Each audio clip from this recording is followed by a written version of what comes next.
Welcome to our conversation today. My name is Kate Charters and I'm the chair of SEGRA, which is the acronym for Sustainable Economic Growth for Regional Australia.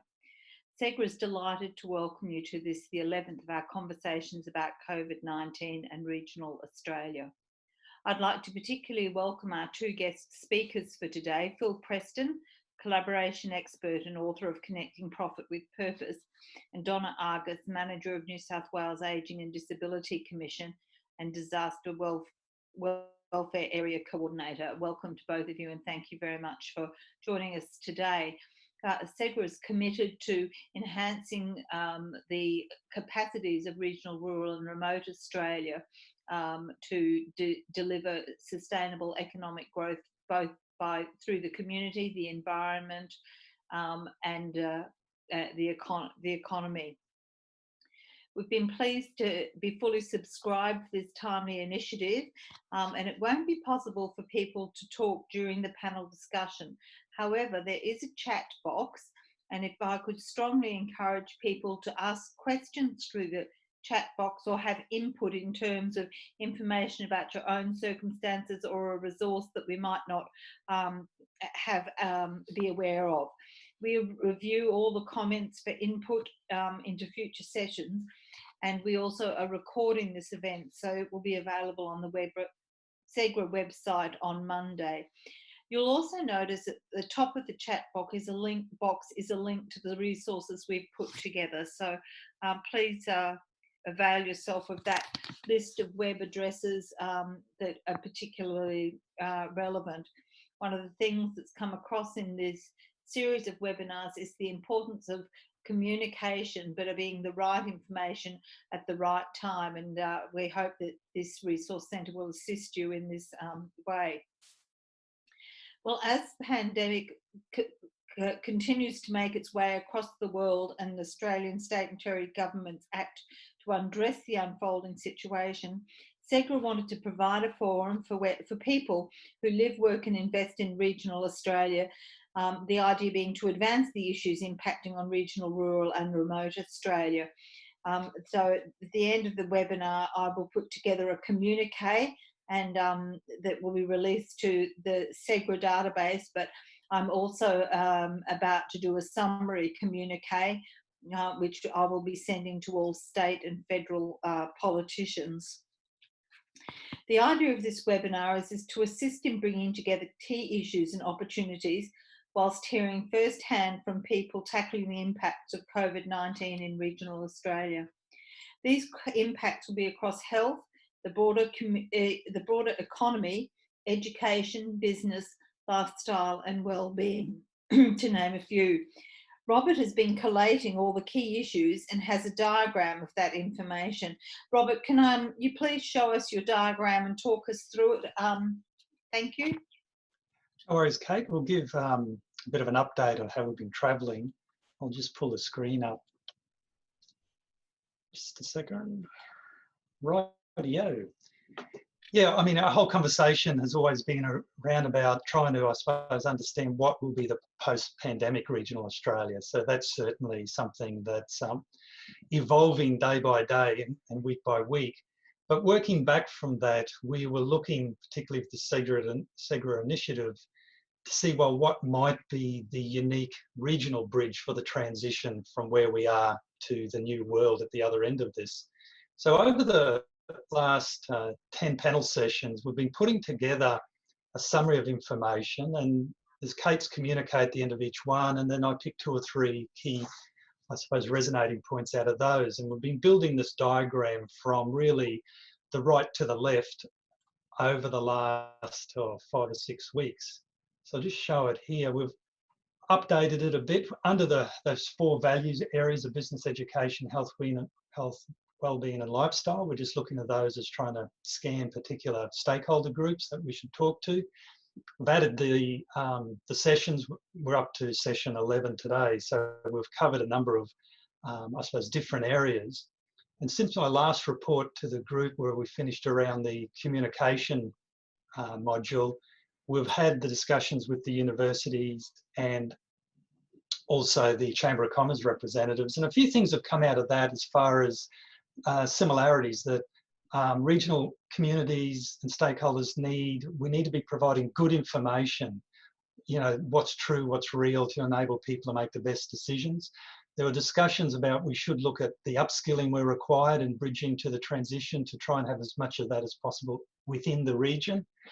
Exploring micro-credentialing, shorter, faster, more agile ways of upskilling learning, and talking more about realising the sequencing that, as came out of the last conversation panel, about the right information from the right people at the right time. So there is that sort of layering of sequencing as we move through this.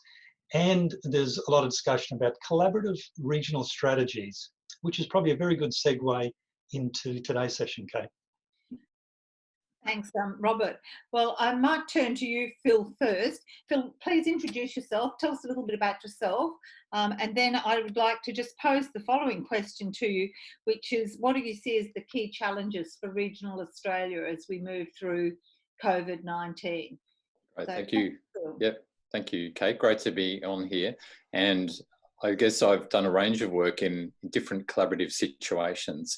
And they could be within organisations, but quite often they're across organisations, and always trying to find the win-win that is there.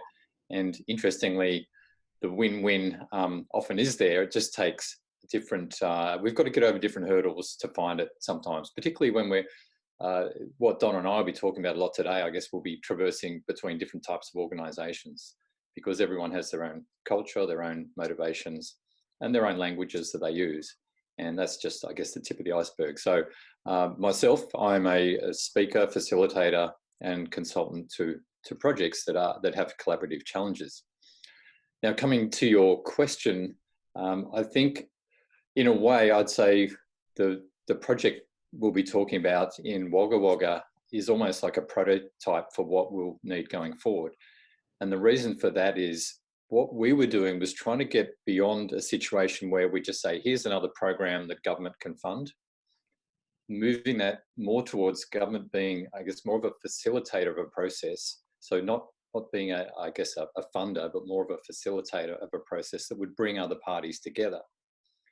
And in the post-COVID-19 world, clearly government budgets are going to be even more stretched.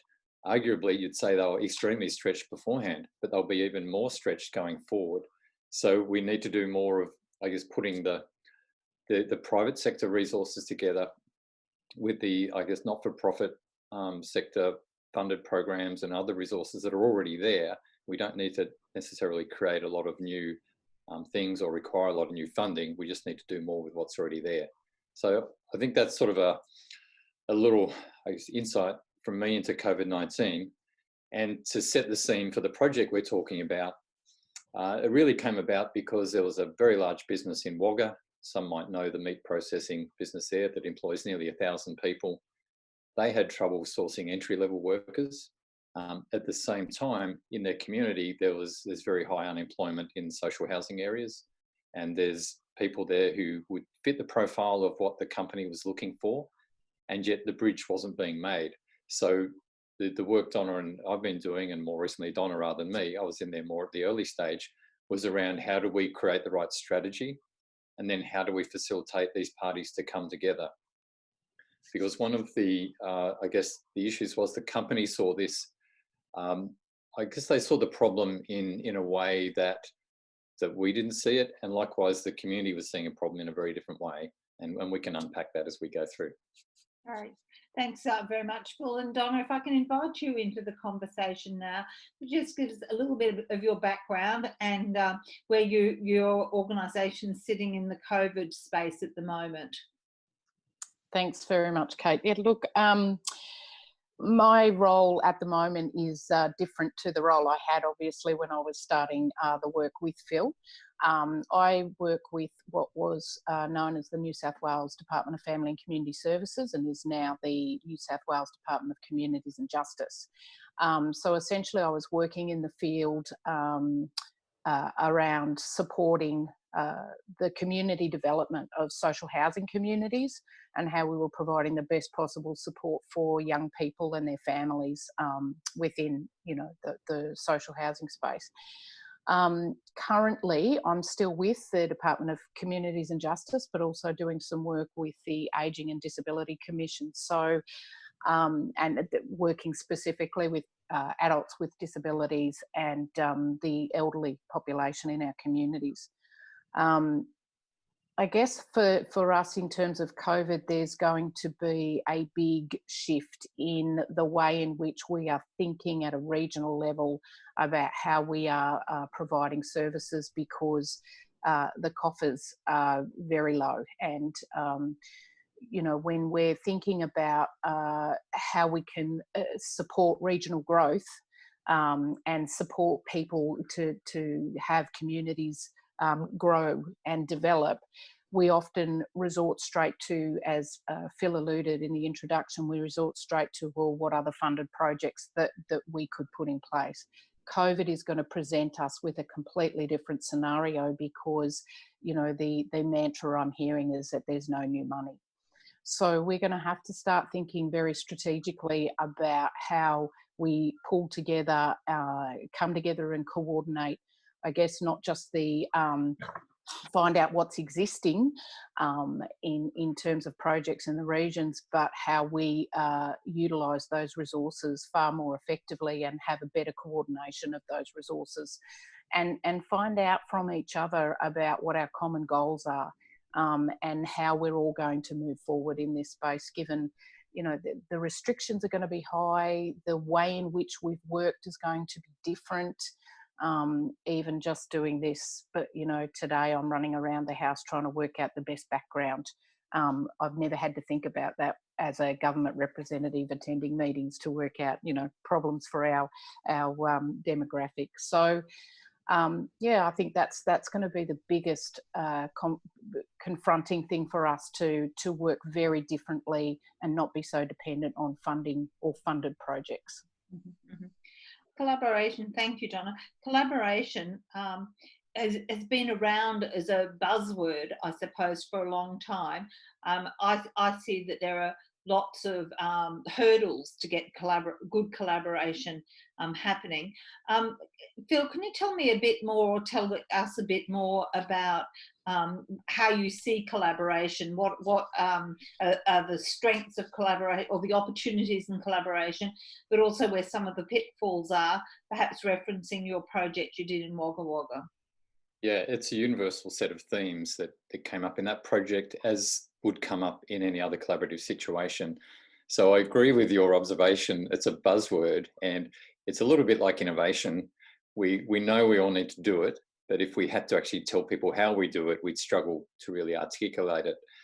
Now, what I find is that with collaboration, there's three levels of interest. And I believe inherently most people, 95% or more of people, want to collaborate, and 95% more of organisations want to work more collaboratively. But there's the first layer is often, you know, what's their own internal thinking and what they believe their own limitations are. And, you know, it could be very much about, well, you know, this is a little bit scary going out and talking to other organisations. So in referencing our project in Wagga, we had a company that thought they knew the landscape, but they didn't really. We had a community that thought they knew what the company was thinking, but they didn't really.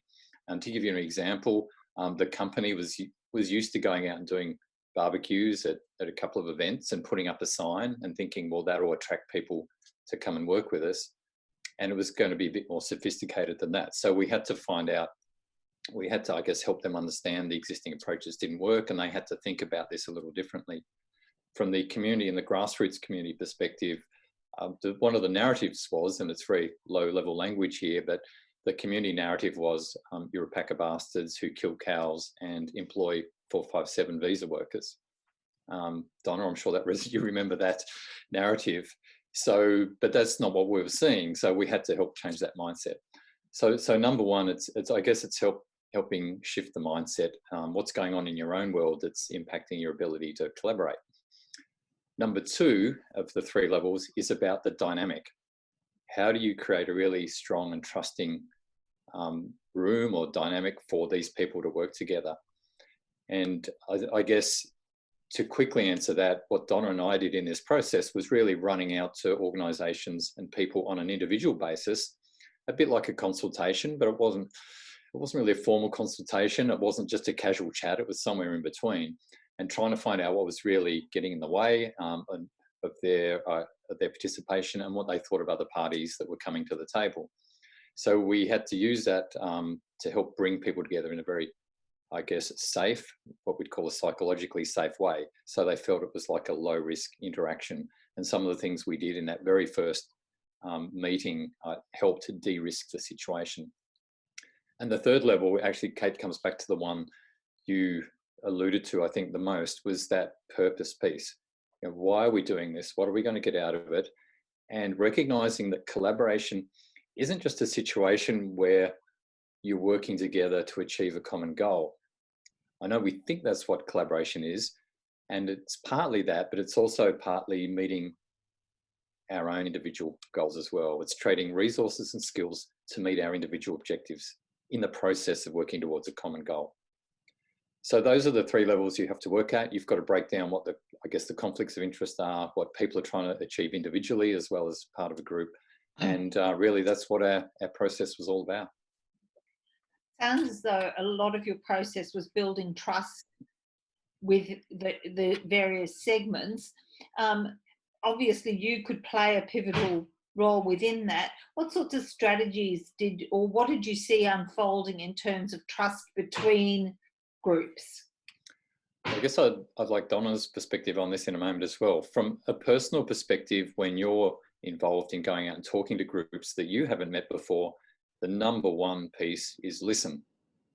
It's being prepared to go in to an hour-long meeting and speak for maybe 5 minutes, but just being prepared to listen.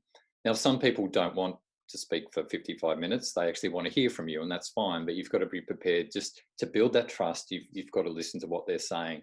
You've got to help demonstrate that you understand what they're saying.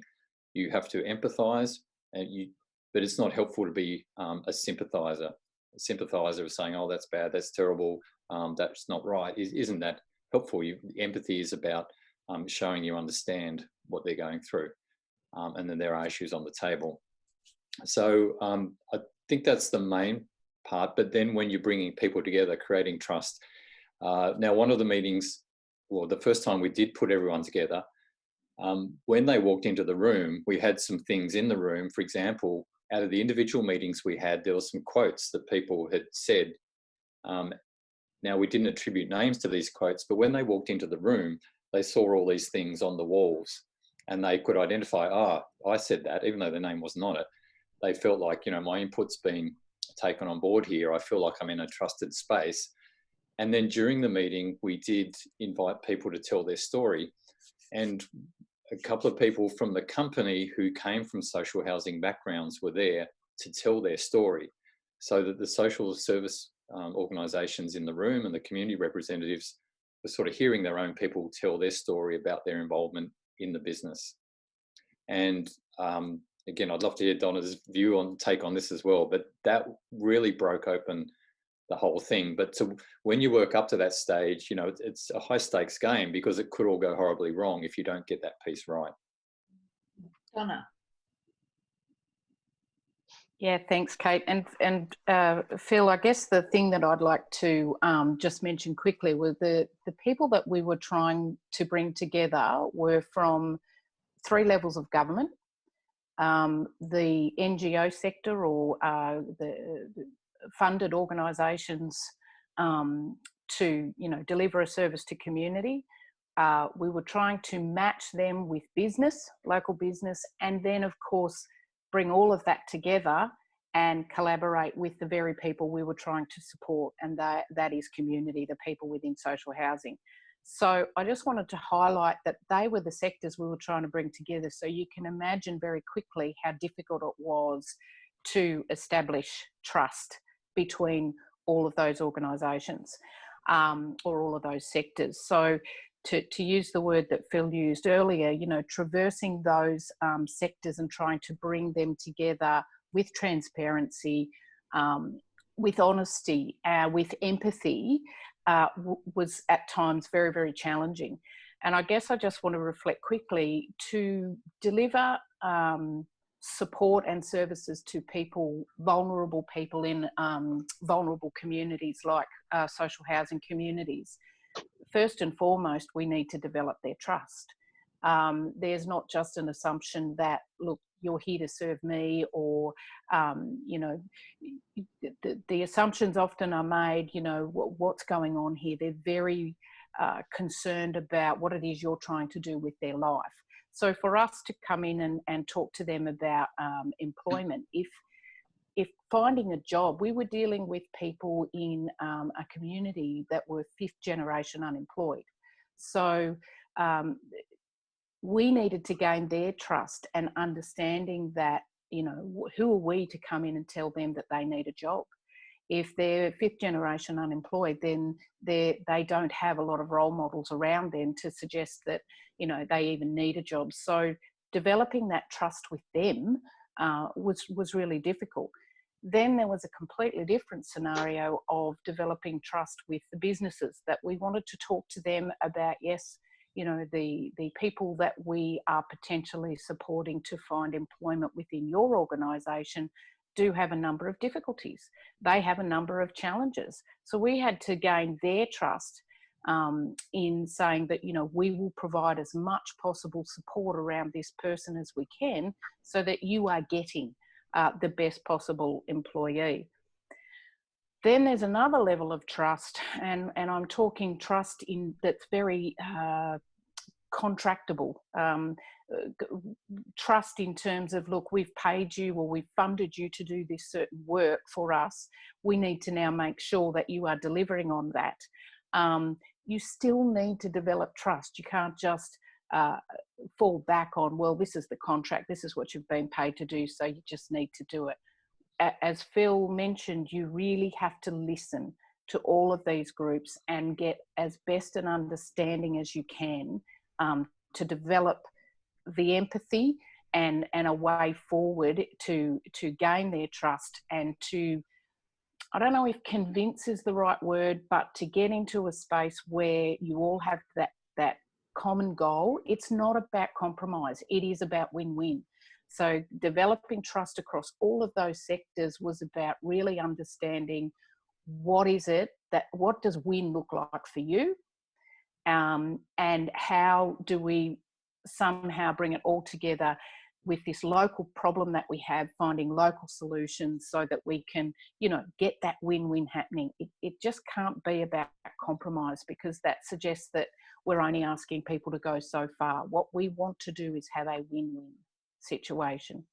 I've got a question for Phil and Donna, in the sense of how you started that process. We mention the word community often, but you obviously, did you select key leaders within those groups? You can't talk to everyone in a big room. I'm just wondering, what was the mechanism that you sort of selected the right people to come together? Phil, if I can, I guess, start. Yeah. Look, it was a really interesting scenario. Maybe I should say that we just didn't fall upon it. So basically there was a conversation that had happened between the general manager of the Meatworks with our local mayor. And the conversation started with, we are really struggling to find entry-level workers, and the people that are coming through our recruitment processes, the figure that was quoted was that 80% were not passing drug and alcohol tests. So that started the conversation around matching a real social issue with an economic issue, a social issue that we have in our community with a productivity issue for this particular business. So when that conversation started, the mayor then made contact with me, knowing full well that we had a program that we were funding and we were trying to address drug and alcohol issues in a specific community. And then, yes, you're right, we then did our research and we navigated who the local, I guess, community champions and who the local stakeholders are. It was absolutely imperative to do that. Having said that, you don't just identify stakeholders and then that's it, they're the people you're working with. You have to be open and accept that those stakeholders will evolve, and that's that changing dynamic of, as you are listening, building trust, getting an understanding of what each of our stakeholders need, other stakeholders are introduced. Yeah, and I'd love to add on to that, that we did a series of events. So before we, I guess, brought organisations together, and before we even really went out and talked to people in the community who were the target demographic, there was a process, and it was a day, I think, Donna, where we had a business forum in the morning. This was done under the auspice of the Mayor's, I think, business breakfast. And what you get in that type of environment is people who plug into the issue and they get it, and often want to go at it like a bull at a gate if they do get it. And part of your challenge there is to really understand, you know, what's really driving them, what's their character, how they're going to stick with this process. And you're often dealing with a very high positive response curve that you've then got to manage and make sure it doesn't ebb away too fast. Then on the same day, I think in the afternoon, we did a government and not-for-profit forum. So we held that as a separate event because that was a forum where those parties felt more comfortable together. And it comes back to that trust piece, that they probably wouldn't put out their views and their concerns when surrounded by businesses and a range of other stakeholders they weren't that familiar with. Now, that at the time, that meeting felt like really hard graft. We came out of that going, wow, I'm not sure how that went, because the natural response curve is to be very skeptical and start from a lower point and then to build. And I distinctly remember talking to someone, quite a senior person in the community or a leader in the community, who was saying afterwards, after that session, it'll never work. We've tried this before. It'll go wrong for all these reasons. But we sort of kept at it. And a couple of weeks later, this person sort of flipped around and they became one of our greatest advocates in the process.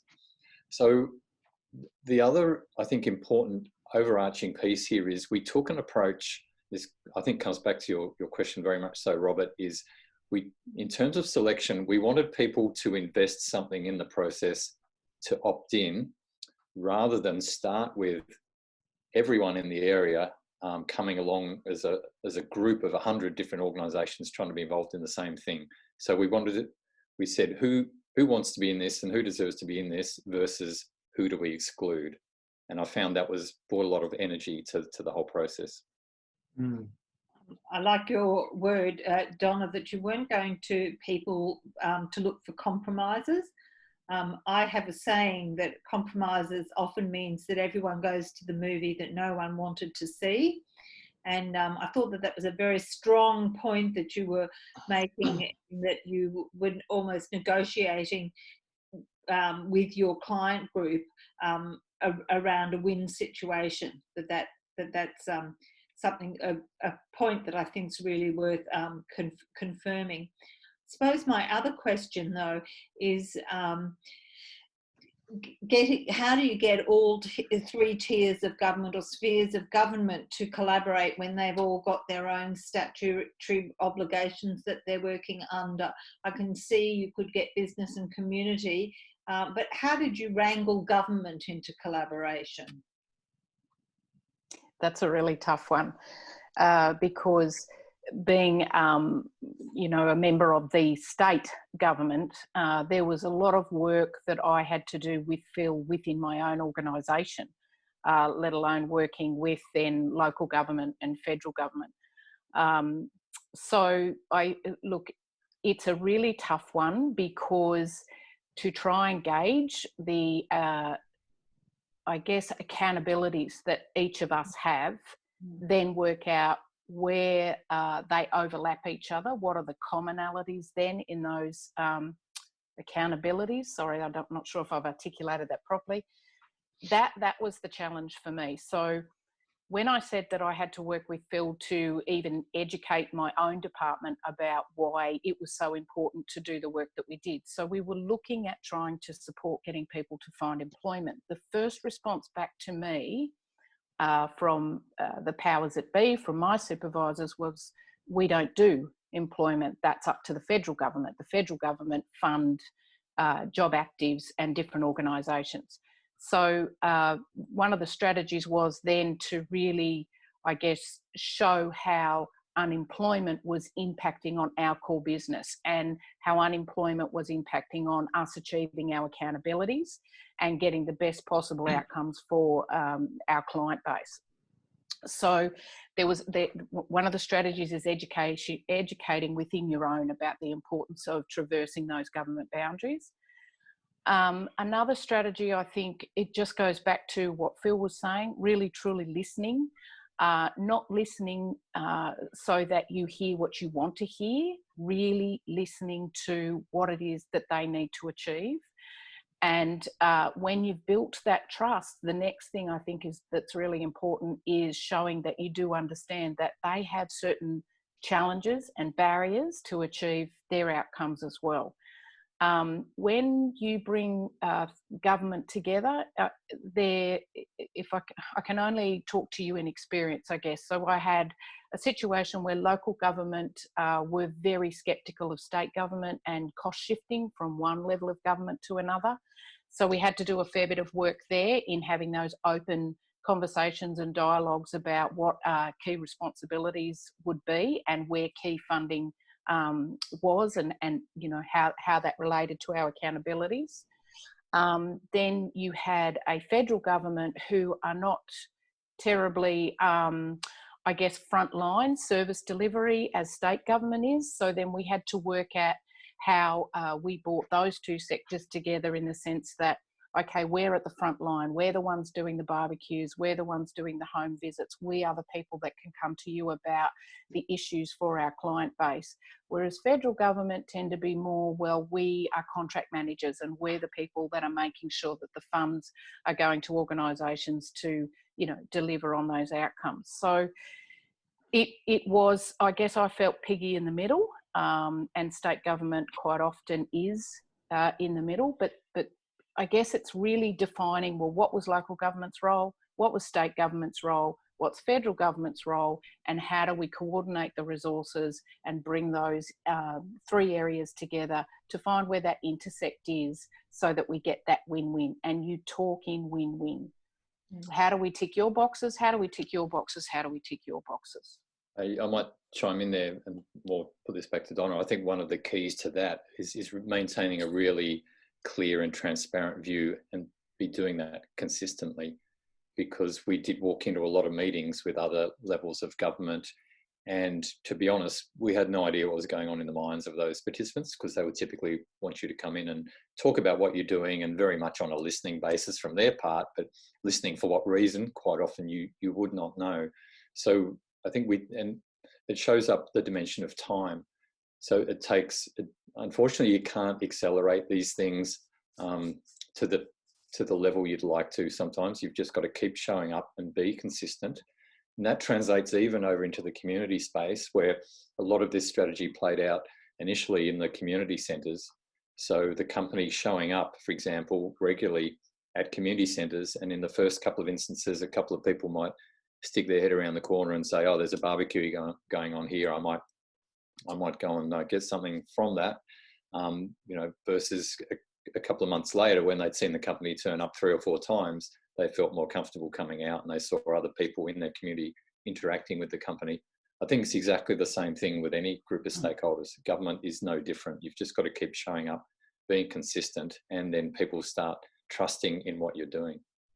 I wonder if I could follow on that, Phil and Donna, in the sense of time and trust. But what COVID has done is fractured time. We really won't have a lot of time to get things right coming out of this. And these really complex organisational agreements, which move very, very slowly. What are your thoughts? And this is really, I think, clearly showing with the impact of COVID that the impact's harsh and sharp. And is there enough time for the traditional way of collaborating? Is COVID challenging that? I might go first, and then you can give the real view on the ground. My view of COVID is it's when you deal with that common purpose and competing interests and the tension between those. I think the one thing COVID has done is to make the common interests very clear and very hard for people to deviate away from.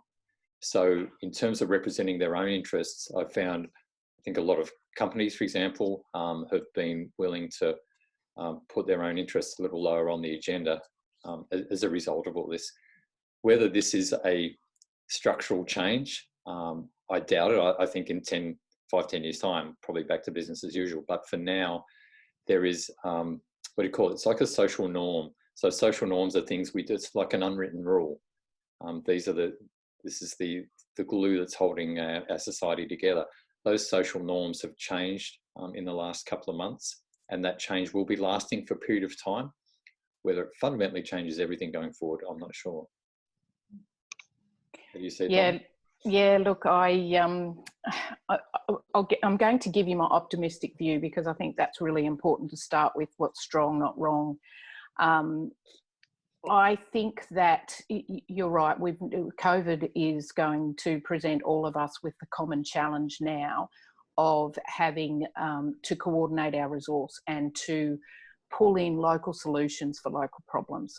I really think that I know COVID is such a global thing, but I think what it's done is brought community together under that common banner of, all right, look, if we don't do this all together, if we don't stick together and maintain this particular isolation, you know, we need to stay together. And I know that I'm picking up on a media mantra. We're doing this together, and that's what the politicians are saying. But really, optimistically, I think that that's exactly how community could respond.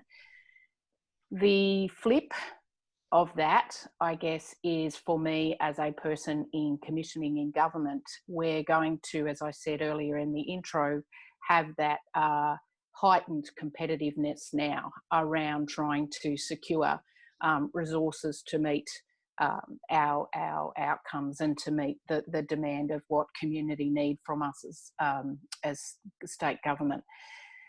I guess how we're going to do that, look, there's been some thinking in my mind about how we're going to do that. And to be absolutely frank with you, I guess I'm just going to take it as, well, we're just going to do what we've always done and make sure that we look at what currently exists in our community, what we know works, and how we can bring those resources together in a more coordinated, facilitated fashion, and utilise the COVID experience to further enhance and build the trust between each other, that the only way we're going to get through this is together.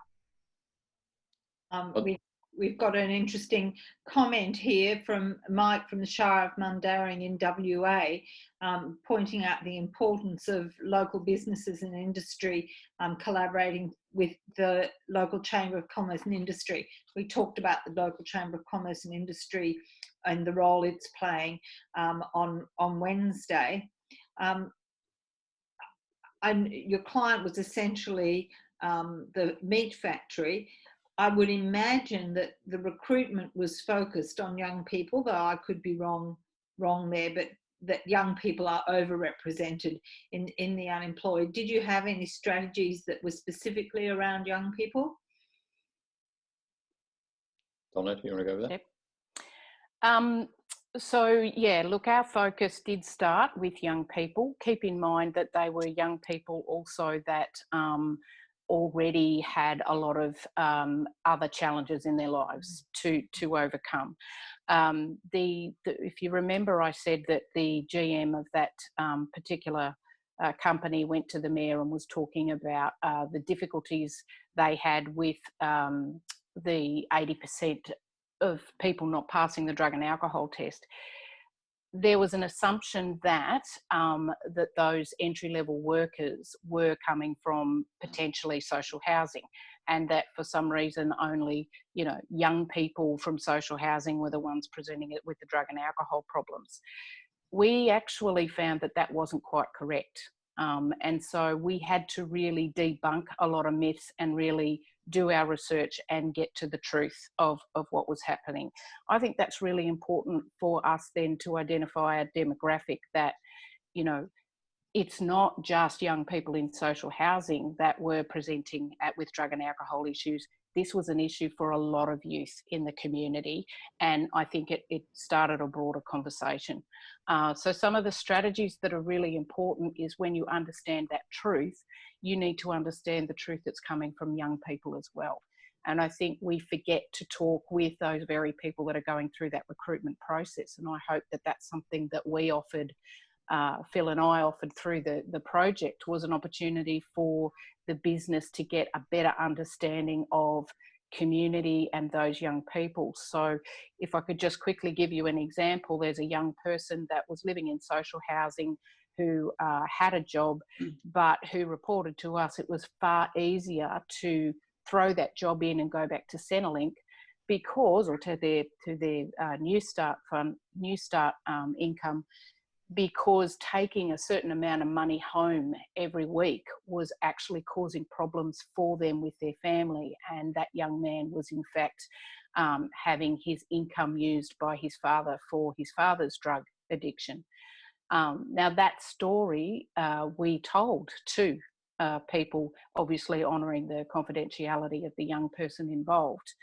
And the workers and the GM came back and said, wow, we had no idea that that was an issue. And that was one of the reasons, one of the facts that we were trying to present to the business in terms of truth about why they weren't retaining young people in employment. So I guess, yeah, it's really about knowing more than just the story of a young person going through a recruitment process, and providing an opportunity for really good case management, a person that is with that young person going through that recruitment process to, I'm not sure educate's the right word, but to make sure that the business, the corporation, understood that there is more to that young person. There's a bigger story here at play, and not to cast our own judgments that, you know,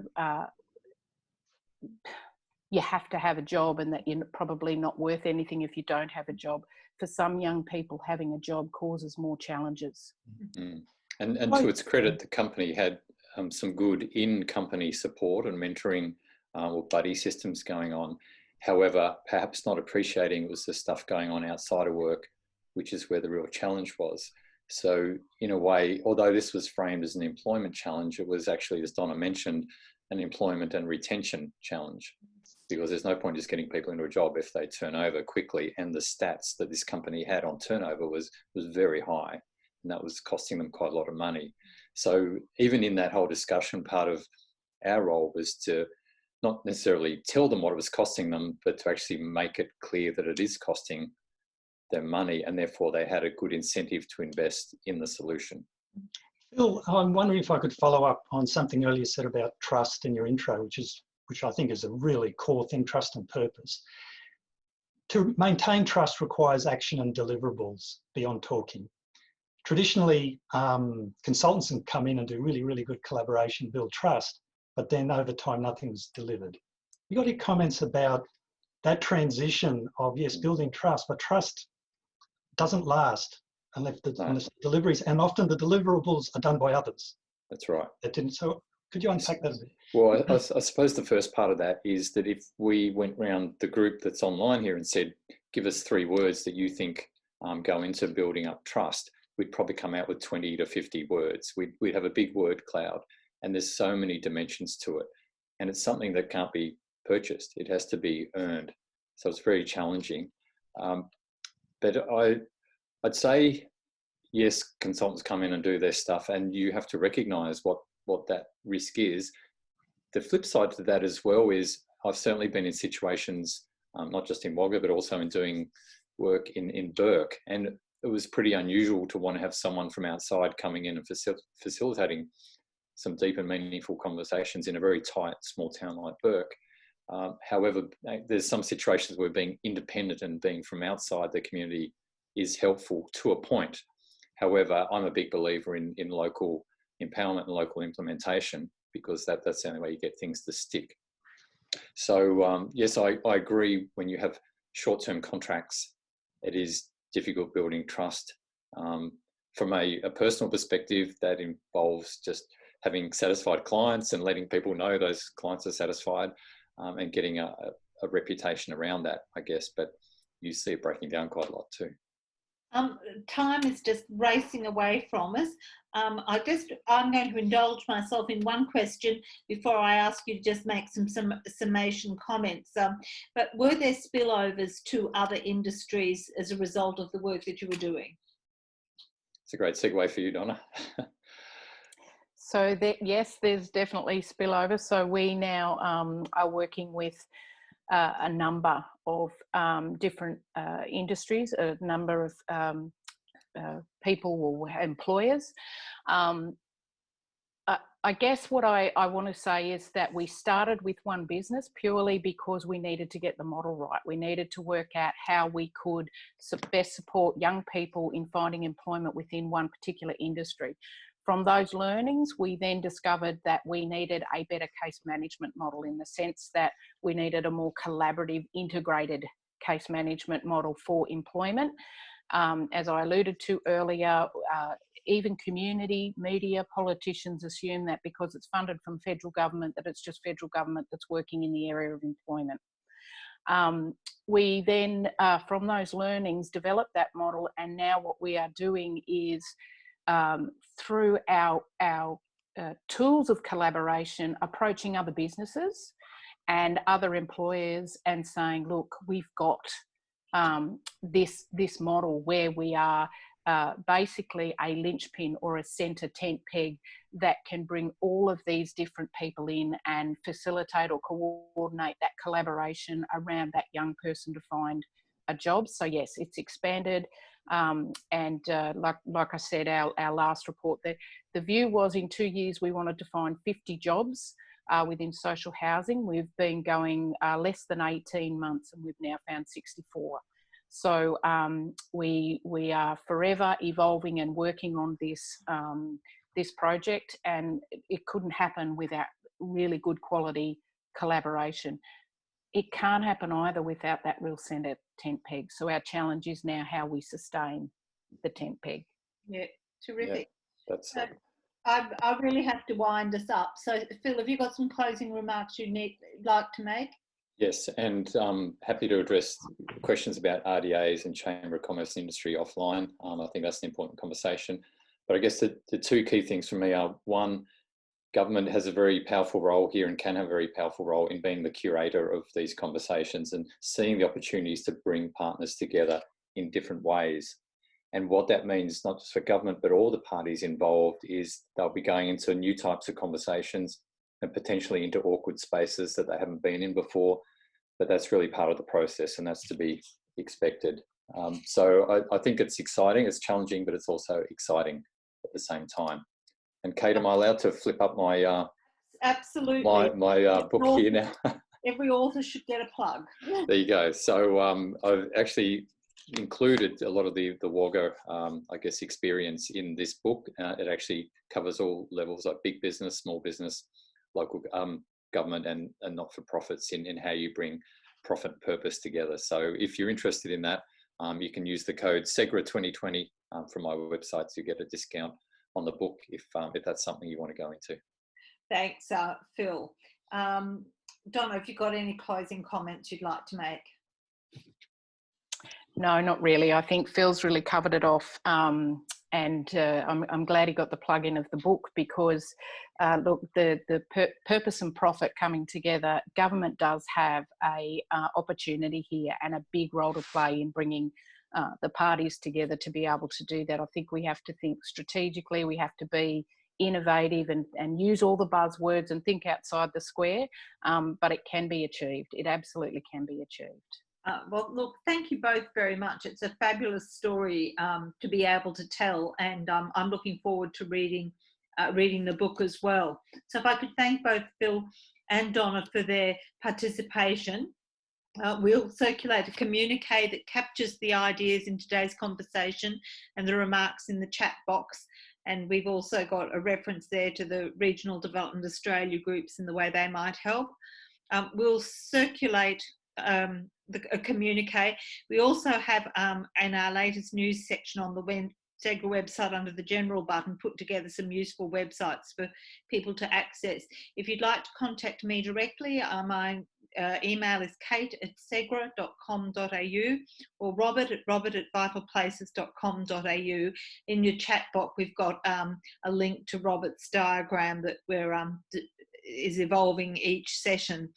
On Tuesday next week, we'll be hearing from Bob Manning, the Mayor of Cairns Regional Council, and Mark Olsen, the CEO of Tourism Tropical North Queensland, at the slightly later time of 11:30.